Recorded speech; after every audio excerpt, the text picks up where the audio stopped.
as you guys can see just this video, everything that's going on, I wanted to talk about how me and Eric got started. Do you remember that first conversation? Actually, I know how that connection came. Actually, my auntie connected you and me together. After she's part of y'all's church. Teresa Pinson. Yep. So let me give you a little backstory on that. So the year prior, I tried to go back to my high school. You know how they teach us to give back.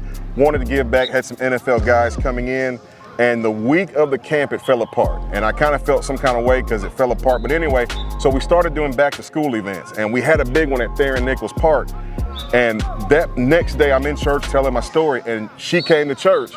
So I'm talking about all we had just done the day before. This was in May of 2014, 15, one of those years. But anyway, after I told the story, she comes up to me after church and she's like, hey, I got a guy, my cousin, he played in the NFL. He's been wanting to come here, but I've been really protective over getting him here. So she, fast forward, I'm gonna fast track it, but she was like, hey, he's gonna give you a call. I've been doing this a long time, and when people tell you they're going to give you a call, usually they're blowing you off. But do you remember that first conversation? I do. I reached out to you, and I was like, my cousin said that you were looking to do something. I would love to support you and help you any kind of way. And from that point, we started planning and putting everything on paper, and here we go, 8 years later. Exactly. And I'll tell you, though, again, one thing about Eric that I really liked from the very beginning, he set a foundation where he wanted me to know this was not another celebrity camp. Now, again, I've been started working in the community around 1998, and I've seen a lot, and it's never about the kids, it's more about the guys. A lot of these kids that are here today, a lot of them have been here multiple years. They'll tell you they have really loved just how Eric and his staff have really just reached out to them and treated them and talked with them, which goes the world. But I want to know from your perspective, being in that world, like, why is it important not to have another celebrity camp? I've been around. I've been to celebrity camps. I've been to guys. I've actually learned from guys that actually does camps on this level of, hey, we're here for these kids. Right. And I've been to celebrity camps where it's all about the celebrity just coming out, waving or shaking a hand, and not teaching these kids about the game or teaching these kids about life. So I said I never wanted to get into. I went to celebrity camp where I saw one of the big head. I ain't gonna throw no names out there, but the kids were looking for him to actually say something. Yep. All he did was stand on the sideline and say, y'all good luck, and walked off. That kind of went a certain way to me, and I didn't feel well. Like, well, these kids came out here just to see you, and if you just gave a word, that would have probably meant so much, and he didn't. So that's where I started mine. Most of my guys I bring out, they're retired guys, and this is what they love. Some of them coach, some of them work with kids on a regular basis, so I know they're gonna give back and give it all to these kids, so that's me. And to me, that's very important because, again, as a youth pastor, something we always try to replicate is, right integrity, being the right people, being around the right people. To me, in order to do that, you have to form good partnerships. So, having a guy like Eric coming out with his guys, and then some of my guys also that work with us here in Tupelo are out today. I like to take a back step so that they can do what they do, but it's always appreciated because, we always say our kids are the future, of course. That's what we say. But the reality is if we're not going to put the work in, if we're not going to put them around people, expose them, let them find what they like, right? The vision here, everybody's not going to make it to the NFL.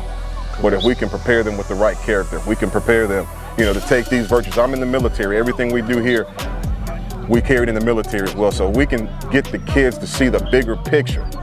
I think that's what it's all about. That's something that we instill in the kids at the end. We talk to them about everybody's not going to make it, but we use football as a stepping stone, as hard work, because I would say 90% of the players that I know, they never gave up on anything. They're going to push themselves to succeed in whatever they do in life.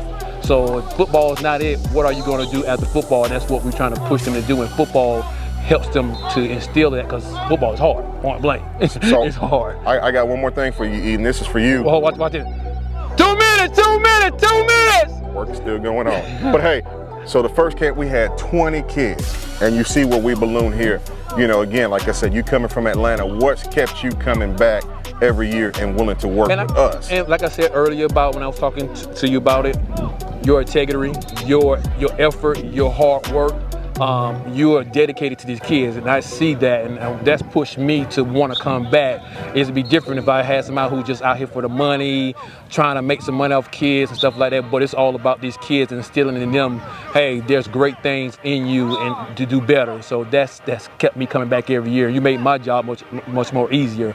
And we try to have it set up where everything they've got, from where they're eating, their hotel, you know what I'm saying, how they're getting here, we try to get them set up because, again, you know, hand washes hands, and if they're going to come out here, take time away from their families, from their homes, from their communities, the least we can do is make sure that we got them taken care of and we have their interests at heart as well, because, again, I don't make any money. Like, we give from our pockets just to make sure these kids can have what I wish I had when I was coming up. So same here. Even the money that we get from our sponsors, that goes back into my foundation to do more stuff with my foundation, what I can do with kids too. Talk more about some of the things that y'all are doing in Atlanta. So what my foundation is about is mentoring our young boys, give them an outlet, because a lot of kids that I deal with are from the cities, not even from the cities, but just the kids in general.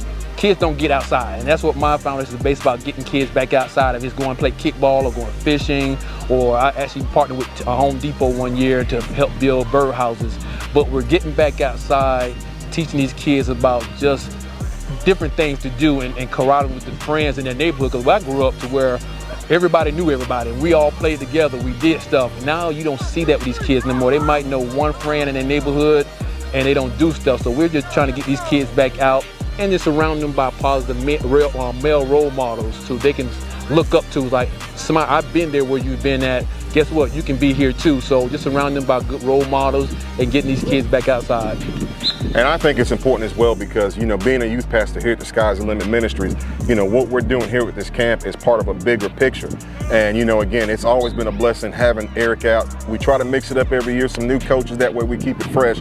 But, you know, the foundation has been our friendship and having that commitment to the kids. So I wanted on camera to personally thank him again for 8 years, because it has been a labor of love.